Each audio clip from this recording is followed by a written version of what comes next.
Wait. I'm confused about something. That's not surprising. You guys are huge, right? Obviously. You guys can see in the dark, Of course. and you guys are always outnumbered in a fight. We're special like that. Then why do you wear such bright colors? I don't understand. Don't bright colors just put a target on your back and make everybody shoot at you? Have you seen the things we fight? Everything we kill is either bright colored, shiny, or glows. Fair enough.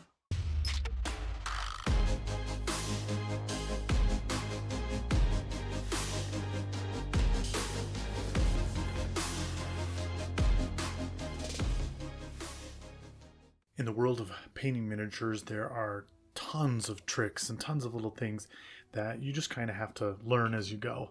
And I came across one of those this week as I was painting a figure for my Warmachine army. And I wanted to do black armor. These are dragon warriors slash ninjas.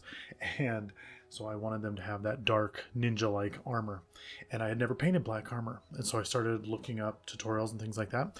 And I put some of the things together that I learned and came up with a process that is quick, that is easy, and in my mind, it looks great. And the trick was simply to not paint it. You did nothing. And I'll explain that in just a minute.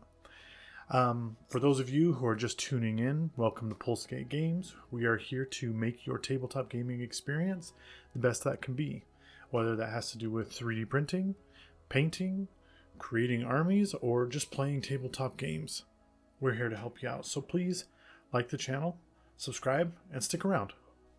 So for painting armor, for painting black armor, there are 3 steps that will make this, like I said, super easy. Time consuming, it's not going to be fast, but it looks really good when it's done. Step number 1, paint your armor black. And what I mean by that is most of the time your armor is just base coated. You primed your miniature black and it's black. Use a black color paint and paint the armor because you're going to love it later when you can fix any mistakes that you made just by putting a little more black paint down. So step number 1, paint your armor black. Should be pretty quick, especially if you're painting the armor first. Step number 2, pick a color. Pick a color that's going to be shining through your metal. Okay, if your armor is black, what is the color of the steel underneath? Is it silver? I chose blue. I'm a huge fan of Venom from Spider-Man. And in the comics, they had to shade him with blue because Venom is completely black and you can't shade black with black. So they used blue to shade his colors, and I always thought it was just the coolest thing ever, so that's what I chose to do. And what you want to do is you're going to want to get 3 shades of this. You're going to want to get a dark shade, a medium shade, and then a lighter shade. For the light shade, you can use white if you want. You don't have to have dark blue, medium blue, light blue. You can do whatever you want. Just depends on how shiny you want the creases, the cuts, the damage on the armor to look. And finally, step number 3, paint. And when I mean paint just the outside. So you've already painted all your armor black, and now what you're going to do is you're going to start with your darkest color. For me, it was a really dark, like a navy blue. And what you're going to do is you're going to go around all of the sharp edges of the armor. Now, the miniature that I painted had some beveled edges that weren't super sharp, but I chose to highlight those as well. And that's basically what you're doing, is just a thick edge highlight around all of your armor. And once you're done with your dark color, do it again with your medium color. And this time, don't go as thick. Try to make it so you can see that dark as well as the light color. And go around and do the same thing again. And then last, go around with your lightest color and do the finest edge of all.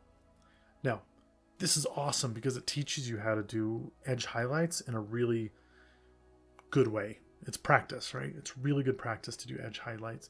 And it's difficult to get those 3 thicknesses on the edge of the armor. But when it's done, it looks incredible.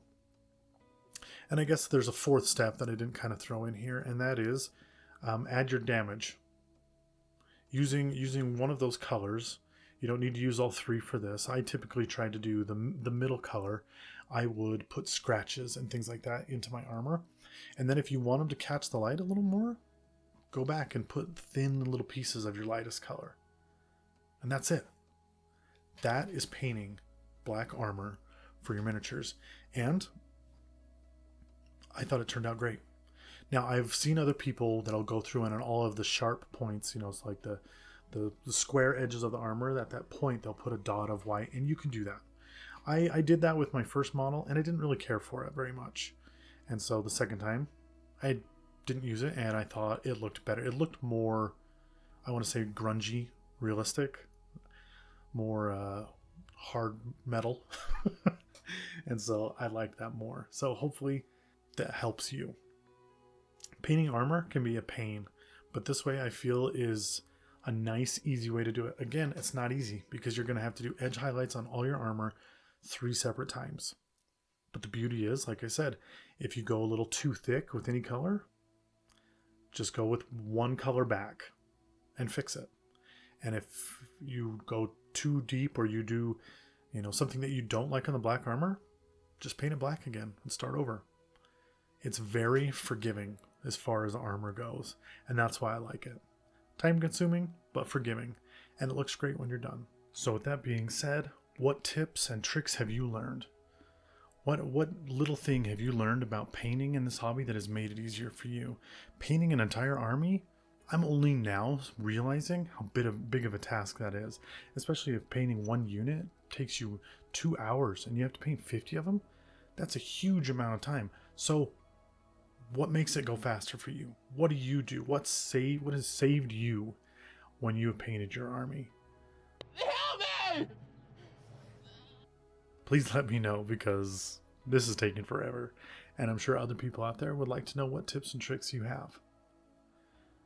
So, from those of us here at Pulsegate Games, thank you for joining us. And as always, don't spend so much time making your world, painting it, that you forget to spend some time in it. Until next time.